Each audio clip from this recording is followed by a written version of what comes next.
या ठिकाणी जमलेले सर्व बंधू भगिनी आपणा सर्वांना सस्नेह जय भीम.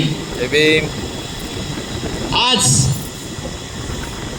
आपल्या समाजासाठी आणि आपल्या भारत देशासाठी जो जगामध्ये सुद्धा 14 एप्रिल ही डॉक्टर बाबासाहेब आंबेडकरांची जयंती साजरी केली जाते. आज 14 एप्रिल 1891 साली डॉक्टर बाबासाहेब आंबेडकरांचा जन्म झाला. त्यांचा जन्म कुठे झाला तर महू या गावी. महू गाव हे मध्य प्रदेशमध्ये आहे आणि ते इंदोर तालुक्यात आहे. त्या इंदोर या ठिकाणी डॉक्टर बाबासाहेब आंबेडकरांचे वडील रामजी बाबा हे मिलिटरीत होते आणि ते मिलिटरीत असल्यामुळं त्यांचा रहिवास त्या महू या गावी होता आणि त्यामुळे बाबासाहेबांचा जन्म महू गावी 14 एप्रिल 1891 साली झाला. म्हणून आपल्याला गाण्यातून देखील म्हटलं जातं 14 एप्रिलला बाबासाहेबांचा जन्म महू गावात झाला. बाबासाहेबांचा जन्म झाल्यानंतर बाबासाहेबांचे वडील सुभेदार झाले आणि त्यानंतर थोड्या दिवसात त्यांची रिटायरमेंट आली. मग ते सेवानिवृत्त झाले आणि सेवानिवृत्त झाल्यानंतर बाबासाहेबांना घेऊन लहानांना ते आपल्या गावी आंबडवे, बाबासाहेबांचं गावाचं नाव असं आहे, आंबवडे नसून आंबडवे आहे. ते दापोली तालुका रत्नागिरी या ठिकाणी आहे. आणि त्यानंतर ते गावाला आले रिटायर होऊन.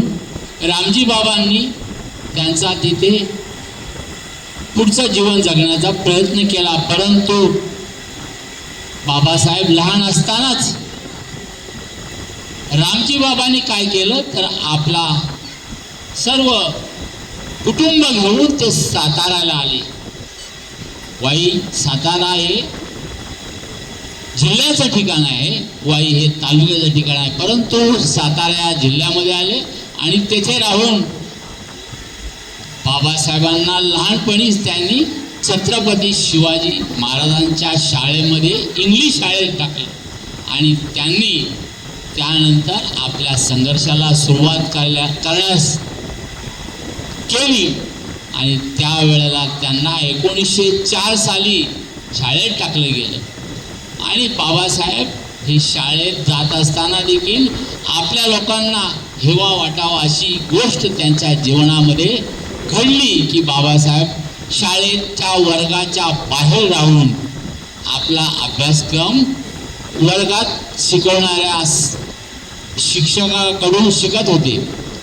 आणि ते शिकत असताना बाबासाहेब अचूक उत्तर देत होते, परंतु वर्गात बसलेली मुलं सुद्धा उत्तर देऊ शकत नव्हते असे बाबासाहेब होते. आणि त्यांना त्या ठिकाणीच खरोखर अन्यायाचे झटके बसले की त्यांना असं उंजळीनं पाणी मिळालं आणि तो अन्यायाची चीड त्याच्या डोक्यामध्ये बसली की आपण आपल्या समाजात जे लोक आहेत, जे अशिक्षित आहेत, गरीब आहेत आणि त्यांना शिक्षण नाही आहे, म्हणून बाबासाहेबांनी शिक्षणावर भर दिला की शिकण्यासाठी जो मनुष्य शिक्षण घेईल तो गुरगुरल्याशिवाय राहणार नाही अशा प्रकारची धारणा करत बाबासाहेबांनी साताऱ्यामधून मुंबईला आले आणि मुंबईला ते परेल या ठिकाणी टबक चाळ नावाची एक शाळा वसाहत आहे, म्हणजे त्या वसाहतीमध्ये बाबासाहेबांना घेऊन रामजी बाबा मुंबईला आले. आणि मुंबईला आल्यानंतर त्या ठिकाणीच रामजी बाबा खरोखर सुभेदार असताना देखील बाबासाहेबांना त्या चांगल्या चांगल्या गोष्टी कशा करता येतील यासाठी त्यांचा पगारातील प्रत्येक गोष्टीतून त्यांना प्रत्येक गोष्ट म्हणजे पुस्तक असावं. बाबासाहेबांनी नुसतं बोललं की मला हे पुस्तक हवं आहे तर ते दुसऱ्या दिवशीच त्यांना ते आणून देत होते. आपल्या परिस्थितीनुसार सुद्धा त्यांनी बाबासाहेबांना चांगलं शिक्षण दिलं. बाबासाहेबांनी शिक्षण घेतल्यानंतर पहिला लढा कुठे केला तर चौदार तळ्यावर केला. चौदार तळ्यावरती का केला तर चौदार तळ्याला काय पाणी अजूनही चौदार तळ्याचं लोक पाणी प्राशन करत नाही, परंतु बाबासाहेबांनी त्यासाठी आपल्या माणसाला आपल्या समाजाला स्वाभिमानाचं जीवन जगता यावं म्हणून बाबासाहेबांनी चौदार तळ्याचा सत्याग्रह केला आणि सत्याग्रह करून त्या ठिकाणी लोकांना जागृती केली. बाबासाहेबांनी जागृती करून नंतर पुढे बाबासाहेब जात असताना त्यांनी पुन्हा काळाराम मंदिर हे जे नाशिकला आहे त्या ठिकाणी बघा काही दिवसानंतर मेळा होणार आहे त्यांचा. त्यानंतर बाबासाहेबांनी 10 वर्ष त्या काळाराम मंदिरामध्ये प्रवेश आपल्या लोकांना मिळावा यासाठी प्रयत्न केला आणि त्याचं ते फलित झालं आणि बाबा आपल्या सर्व लोकांना त्या ठिकाणी प्रवेश देऊन दर्शन घेण्याची मुभा मिळाली. पुढे बाबासाहेब शाळेत शिकत असताना परदेशी गेले. बाबासाहेबांना रमाईने खूप साथ दिली. रमाई ह्या देखील एवढ्या शिक्षित नव्हत्या, परंतु त्यांनी अशी साथ दिली की त्यावेळेला ज्या वेळेला बाबासाहेब डबकचाळीमध्ये राहत होते त्यावेळेला रामजी बाबा ते अशाच छोट्याशा कामामध्ये जाऊन देखील त्यांचा पुढचा शाळेचा अभ्यासक्रम घेत असत. त्यांना संत कबीरांची गोष्ट सांगत असत. कारण म्हणून बाबासाहेबांनी आपल्या जीवनामध्ये 3 गुरु मानलेले आहेत. पहिला गुरु तथागत भगवान गौतम बुद्ध, दुसरा गुरु महात्मा ज्योतिबा फुले आणि तिसरा गुरु पाणी देऊ का?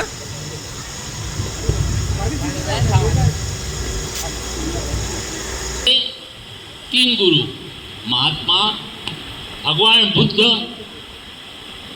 संत कबीर आणि महात्मा ज्योतिबा फुले. ज्योतिबा फुलेंनी या आपल्या देशामध्ये सगळ्यात पहिली छत्रपती शिवाजी महाराजांची जी समाधी आहे ती रायगडावरील समाधी शाहू छत्रपती शिवाजी महाराजांची समाधी महात्मा फुलेंनी शोधून काढली. आज जगामध्ये ती सर्व लोकांना माहीत आहे आणि महात्मा फुलेंनी त्यांचा पोवाडा देखील गायला, त्यांची जयंती देखील साजरी केली आणि म्हणून शिवाजी महाराज हे सर्वांना कळले. नाहीतर खरोखरच की शिवाजी महाराज कोण होते आणि त्यांनी काय केलं हा इतिहास देखील पुसला गेला असता. तर बाबासाहेबांनी आपलं जीवन जगत असताना परदेशवारी केली. ते इंग्लंडला गेले, ते कोलंबिया युनिव्हर्सिटीत गेले आणि आपलं शिक्षण पुरं केलं. रामजी बाबांनी त्यांना चांगली साथ दिली, रमाईने दिली. त्यानंतर रामजी बाबांनी परेलला राहत असताना सरकारमध्ये एक अर्ज केला होता. तो अर्ज असा केला होता की आपल्या परेलला दामोदर हॉल आहे ना, त्या दामोदर हॉलच्या पाठीमागे त्या ठिकाणी आपल्या SC ST लोकांसाठी एक वसाहत बांधणार होते. तर त्या ठिकाणी रामजी बाबांनी सांगितलं आम्हाला पण तिथे रूम मिळावा, म्हणून त्या ठिकाणी त्यांना 2 रूम भेटले. बिल्डिंग नंबर 1 मध्ये 51 आणि 52 आज तागायत तिथे ते रूम आहेत. आपल्या लोकांना सुद्धा काही लोकांना माहीत नाही, काही लोक बघून पण आले असतील. खरोखर बाबासाहेबांनी आपलं जीवन अभ्यासक्रम बाहेर जाणं येणं सगळं त्या 50 आणि 51 नंबर रूममध्ये दामोदर हॉलच्या पाठीमागे 22 वर्ष तिथे राहत होते. 1912 सालापासून 1932 सालापर्यंत. आणि बाबासाहेबांनी त्या ठिकाणीच रमाईचं निधन झालं. त्या रमाईचं निधन झाल्यानंतर रमाईला वरळीच्या स्मशानभूमीमध्ये त्यांना दहन केलेलं आहे. बाबासाहेबांनी पुढे आपलं जीवन चांगलं, त्याचबरोबर आपल्या समाजाचं जीवन देखील चांगलं जगावं यासाठी त्यांनी प्रण केला, म्हणजे पण केला, मनामध्ये एक अशी निश्चय केला की मी जरी या हिंदू धर्मात जन्माला आलो असलो तरी मी हिंदू म्हणून मरणार नाही. ही 1935 सालामध्ये बाबासाहेबांनी आपल्या नाशिक या ठिकाणी धम्म घोषणा केली आणि खरोखरच ती घोषणा 14 ऑक्टोबर 1956 साली नागपूरच्या दीक्षाभूमीवर 5 लाख लोकांना बाबासाहेबांनी धम्मदीक्षा दिली. 5 लाख लोकांना कोणत्याही प्रकारची जीवितहानी, रक्त न सांडवता या जगामध्ये बाबासाहेबांनी हे मोठं काम केलेलं आहे. आणि त्यांनी काय दिलं तर या देशामध्ये असणारा आपला बौद्ध धम्म या जगामध्ये आज जे वरच्या श्रेणीत गेलेले आहेत ते बौद्ध राष्ट्र आहेत. जपान असू द्या, थायलंड असू द्या, चायना असू द्या, अशा प्रकारचे अनेक देश आहेत जे जगामध्ये आज प्राबल्याप्रमाणे वागतात. त्यांचा सर्व बौद्ध धम्मानुसार आचरण केलं जातं. मी आपल्याला काही सांगण्यापूर्वी माझा कसा बसलेला आहे तरी मी बाबासाहेबांनी केलेल्या कार्याबद्दलच सांगत आहे. बाबासाहेबांच्या कार्याबद्दल सांगता सांगता मी रमाईचं देखील सांगतो. एक रमाई त्यांच्या जीवनात एकदा धारवाडला गेल्या होत्या. त्या धारवाडच्या शाळेमध्ये रमाई गेल्या असताना पूर्वी त्यांना रमाई म्हणून कोण म्हणत नसे, परंतु त्या धारवाडच्या शाळेमध्ये रमाई एक रात्र राहिल्या आणि त्या रात्र राहिल्यानंतर रमाईला असं समजलं की या धारवाडच्या शाळेमधल्या मुलांना आजच्या रात्रीला जेवण देखील बनवायला पैसा नाही. म्हणून रमाईने आपल्या स्वतःच्या बांगड्या दिल्या आणि त्या बांगड्यानुसार त्या ठिकाणी त्या शाळेतल्या मुलांना जेवण दिलं गेलं आणि म्हणून तिथल्या मुलांनीच त्यांना आई म्हणून संबोधलं. तेव्हापासूनच रमाईला रमाई म्हटलं जात असेल. रमाईने दुसरं एक काम केलेलं आहे. बाबासाहेबांजवळ एक हट्ट केला होता की मला तुम्ही पंढरपूरला घेऊन चला. बाबासाहेब म्हणले मी तुम्हाला पंढरपूरला नाही घेऊन जाणार, परंतु मी या ठिकाणी पंढरपूर निर्माण करीन. आणि यासाठी बाबासाहेबांनी त्यांना एक प्रश्न विचारला. रमाई आणि बाबासाहेब आपल्या घरात असताना आरशात बघत असताना रमाईला म्हटले रमा त्या आरशात पहा. त्यांनी पाहिलं आणि पाहिल्यानंतर सांगितलं आता या आरशाच्या बाजूला जा आणि तुझ्या कपाळावर जे कुंकू आहे ते पुसून टाक आणि नंतर आरशात जाऊन पहा.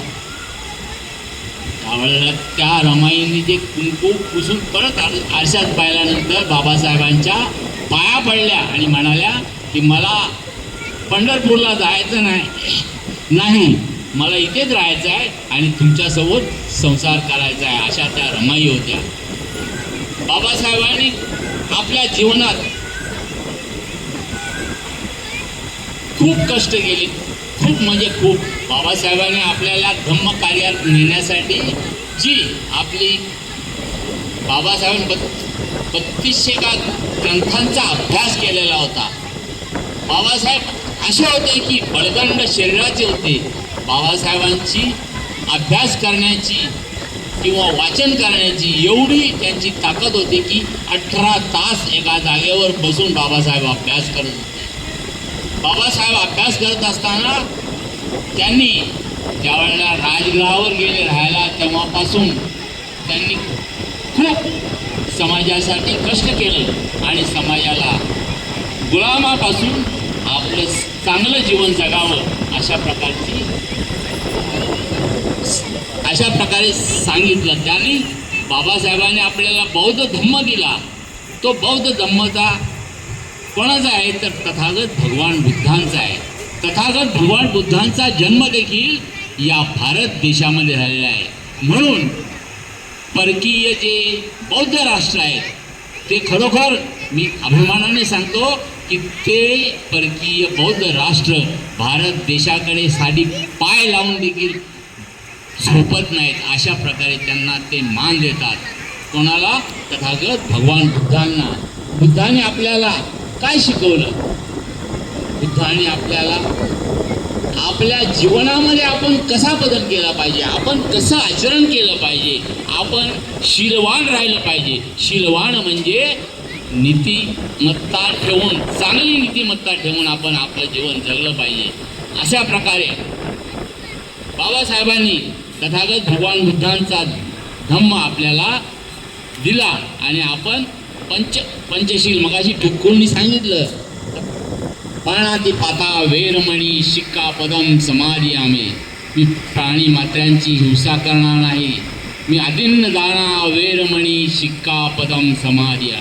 म्हणजे मी चोरी करणार नाही. कामे सुमिच्छाचारा वेरमणी शिक्का पदम समाधिया. मी कामवासनेपासून अलिप्त राहीन. त्याचप्रमाणे मुसावादा वेरमणी शिक्का पदम समाधियान. मी मुसावादा म्हणजे मी खोटे बोलणार नाही. आणि 5वं चरण आहे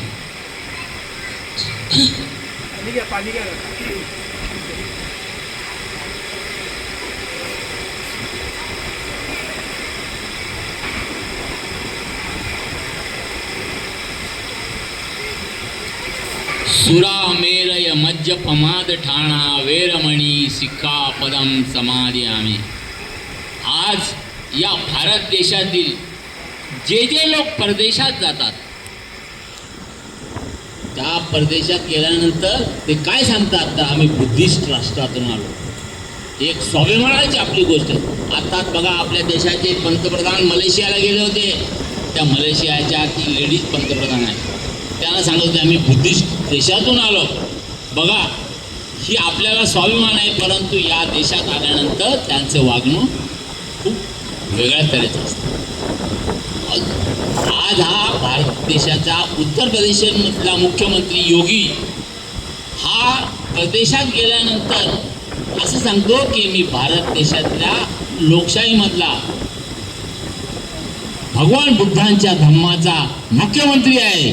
अशा आपल्या लोकांच्या गोष्टी हे लोक आपल्याला लपवून ठेवतात, आपल्याला सांगत नाही.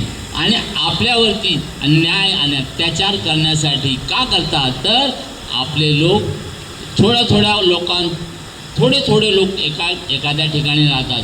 समूहाने जर आपण एका ठिकाणी राहिलो तर समोरच्यांची बिशाद होत नाही आपल्यावर चाल करून येण्याची. मी वरळी विभागात राहतो. त्या ठिकाणी आपला समाज हा बहुसंख्य आहे. मग तिथं आपल्या विरोधात कोण आवाज सुद्धा करत. आणि खरोखर तुम्हाला खोटं नाही सांगत, पण वरळीतली जयंती ज्याने बघितली त्याला माहिती असेल की वरळीत कशा प्रकारे जयंती होते. आजपासून चाललेली जयंती ही 7 दिवस साजरी केली जाते. म्हणजे लाईटिंग मिटिंग सगळं 7 दिवस आहे. पुढे तर 7 देत, पण अशा प्रकारे जयंती साजरी केली ती ज्या लोकांना माहीत नाही की काय लोक सांगतात की आपण वरळीला जाऊया जयंती बघायला. ही परिस्थिती आहे. बाबासाहेबांना त्यांच्या शेवटच्या क्षणाला खूप त्रास झाला, कारण त्यांना गुडघी आजार होता, त्यांना डायबिटीस होता. वयाच्या खरोखर अल्पावधीत त्यांचं निधन झालं. जर अजूनही बाबासाहेब राहिले असते तर बाबासाहेबांनी तथागत भगवान बुद्धांचा दिलेला धम्म त्यांनी बोललं होतं की या भारताला मी बौद्धमय केल्याशिवाय राहणार नाही. परंतु बाबासाहेबांचं निधन हे 14 ऑक्टोबर 1956ला बाबासाहेबांनी धम्मदीक्षा दिली आणि 6 डिसेंबर 1956 साली बाबासाहेबांचं निधन झालं. हा महापरिनिर्वाण झाला. आणि म्हणूनच बाबासाहेबांना आपण जो बौद्ध धम्म दिला आहे त्या धम्माचा प्रचार आणि प्रसार करता आला नाही, परंतु त्यांचे सुपुत्र भैयासाहेब आंबेडकर यांनी आपल्या आयुष्यामध्ये बौद्ध धम्मासाठी 2-3 अधिवेशने घेतली. बाबासाहेबांचे सुपुत्र भैयासाहेब आंबेडकर यांनी महूच्या गावापासून दादरच्या चैत्यभूमीपर्यंत एक धम्म यात्रा काढली आणि त्या यात्रेतून चैत्यभूमी उभी केली. भैयासाहेबांनी ते अजूनही तशीच आहे. आपल्या लोकांकडून त्याच्यामध्ये काही बदल झालेला नाही. खरोखरच एक नामुष्कीची गोष्ट आहे. आता मोदींनी 9 वर्ष झाली इंदू मिलमध्ये स्मारक बांधायचा, बाबासाहेबांचा पुतळा उभा करायचा, अजूनही काही झालेलं नाही. परंतु लोकांनी, आपण संघटित नसल्यामुळे आपल्यावर खूप अन्याय होतो आणि त्या अन्यायाचं परिमार्जन आपण करतो, परंतु त्यामध्ये आपल्याला खूप त्रास होतो. किती लोकांना आपलं जीवन संपवावं लागलेलं आहे. बाबासाहेबांनी खरोखरच आपला समाजाला गुलाम इथून बाहेर येण्यासाठी चांगल्या प्रकारचं मार्गदर्शन केलेलं आहे.